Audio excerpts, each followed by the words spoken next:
اب اللہ کے ساتھ تعلق کس طرح کا ہو، خالق و مالک کے ساتھ کس طرح کا تعلق، اس کو بھی اسی آیت نے بیان کر دیا. تراہم رکعا سجدا یبتغون من فضل اللہ. اللہ کے ساتھ ان کے بس تعلق کا تم دیکھنا چاہتے ہو تو تم ان کو دو قسم کے اعمال میں ذرا دیکھو. تم دیکھو گے ان کو، ان رکوع کر رہے ہیں، جھک رہے ہیں، سجدے میں گر رہے ہیں اپنے رب کے ساتھ، اب مانگ رہے ہیں اس سے. یبتغون من کیا مانگ رہے ہیں؟ اللہ اکبر. کیا قرآن کا انداز بیان ہے کہ 2 لفظوں میں قرآن وہ چیز بیان کر دیتا ہے جو ہم 2 گھنٹے میں نہیں بیان کر پاتے. فرمایا دونوں چیزیں مانگتے ہیں، یہ میرے پیارے، یہ میرے اپنے بندے، یہ 2 چیزیں مجھ سے مانگتے ہیں. یہ دنیا میں میرا فضل مانگتے رہتے ہیں، آخرت میں میری رضا مانگتے رہتے ہیں. دونوں چیزیں مانگتے. یہ صرف آخرت نہیں مانگتے، یہ صرف مغفرت اور جنت نہیں مانگتے، یہ روزی روٹی بھی مانگتے ہیں، یہ اچھی صحت و تندرستی بھی مانگتے ہیں. دنیا بھر کی فضل، اللہ کا جو فضل ہے جہاں بیان ہو قرآن میں یا حدیث میں، زیادہ تر اس کا تعلق دنیا میں اللہ کی نعمتوں سے ہے.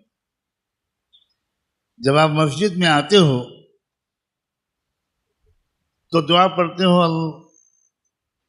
بسم اللہ والصلاة والسلام علی سیدنا رسول اللہ، اللہم افتح لی ابواب رحمتک، رحمت مانگتے ہو. جب مسجد سے جاتے ہو، باہر نکلتے ہو، تب دعا مانگتے ہو اللہم انی اسألک من فضلک ورحمتک. فضل مانگنا ہے مسجد سے نکلتے وقت، رحمت مانگنا ہے مسجد میں آتے وقت. تو یبتغون من فضل اللہ ورضوانہ. اللہ اپنے اچھے بندوں کی تعریف کرتا ہے کہ ان کا جو تعلق ہے مجھ سے وہ ایک تو عبادت کا ہے اور ایک دعا کا ہے. بڑا دل لگتا ہے ان کا نماز میں، رکوع میں، سجدے میں اور دعا مانگنے میں. اور دعا بھی بڑی شفقت کی بات ہے اللہ کی کہ اللہ تعالیٰ یہ نہیں کہہ رہے کہ یہ مجھ سے صرف آخرت مانگتے ہیں، دنیا سے ان کو کوئی دلچسپی نہیں. بعض لوگ جذبات میں آ کر اس طرح کی باتیں کہتے ہیں کہ مجھے تو بس اللہ آخرت میں دے دے، مجھے دنیا میں کچھ نہیں چاہیے. یہ اللہ کو بالکل پسند نہیں، یہ بالکل پسند نہیں ہے. ایسا کوئی جملہ ہماری زبان سے کبھی نہیں نکلنا چاہیے. اس میں تکبر بھی ہے، اس میں غرور بھی ہے، اس میں بڑا دعویٰ بھی ہے. یہ بالکل غلط بات ہے. ہمیں اللہ سے دنیا میں بہت کچھ چاہیے. اسی لیے تو اس نے تعریف کی ہے ربنا آتنا فی الدنیا حسنہ وفی الآخرۃ حسنہ. جو لوگ اس طرح کی دعا مانگتے ہیں انہیں اللہ بہت پسند کرتے.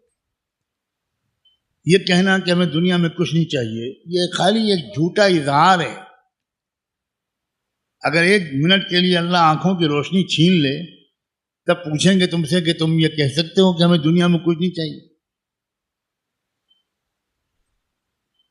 دنیا کی چھوٹی سے چھوٹی نعمت بھی اللہ کے رسول نے مانگی ہے. ہر نعمت کو حضور نے خود مانگ کر ہمیں سکھایا ہے. اللہم متعنا باسماعنا وابصارنا وقواتنا ما احییتنا. اللہ آپ نے ہم کو جتنی بھی قوتیں دی ہیں، سننے کی قوت، دیکھنے کی قوت اور بدن کے تمام اعضاء، اللہ اس سب کو صحیح سالم رکھیے. اور سننا اور دیکھنا یہ مرتے دم تک جاری رہے، میں سنتا رہوں، معذور محتاج نہ ہو جاؤں کہ مجھے لوگ کہیں تو مجھے کچھ سنائی نہ پڑے، مجھے کچھ دکھائی نہ دے. ہر چیز مانگو.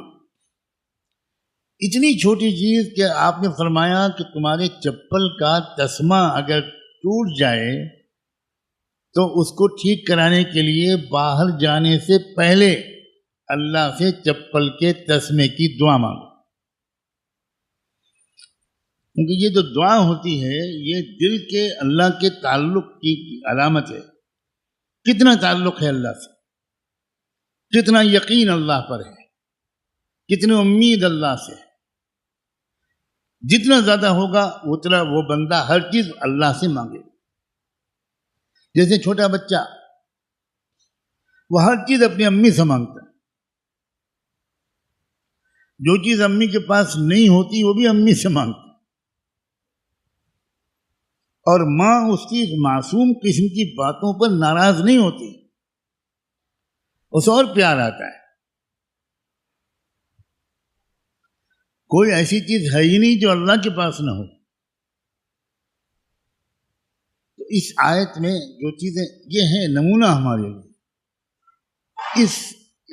اس مزاج کے مطابق اپنے سیرت و کردار کو، اپنے مزاج کو ہم سب کو ڈھالنے کی کوشش کریں.